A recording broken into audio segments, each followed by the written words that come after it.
jej cieľov.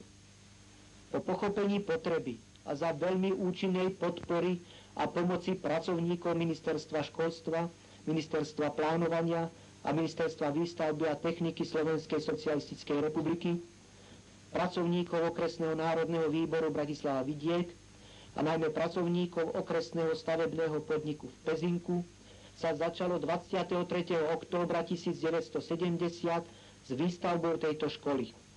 Výstavba bola rozpočtovaná v objeme 2 300 000 korún stavebných prác a zariadenie a ostatné vybavenie v objeme 260 000 korún.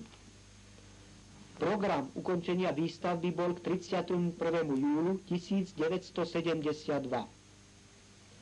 Treba vyzdvihnúť tú skutočnosť, že výstavba sa vykonala podľa harmonogramu a bola ukončená v stanovenom termíne.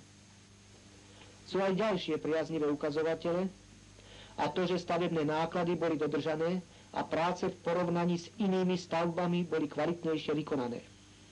Pochvalu si zaslúhuje aj tá skutočnosť, že pri niektorých prácach, najmä pomocných, sa zúčastnili aj občania v rámci brigádnickej výpomoci.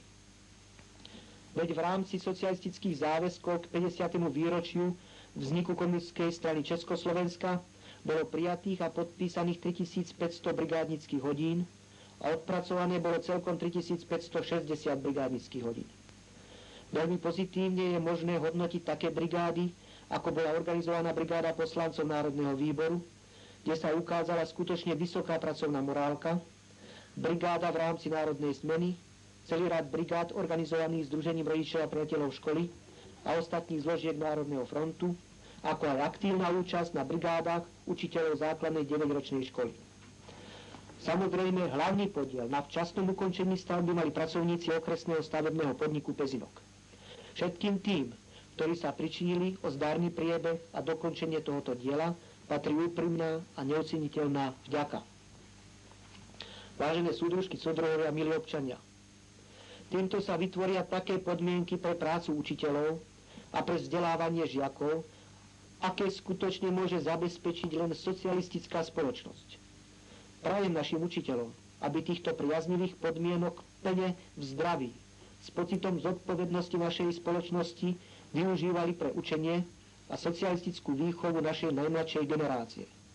Podobne našim žiakom prajem, aby usilovnou prácou, dobrým učením získavali v tejto škole bohaté vedomosti pre svoje ďalšie štúdium a život. Nech táto škola sa stane vyhňou zdravej generácie a nech plne slúži k svojmu cieľu.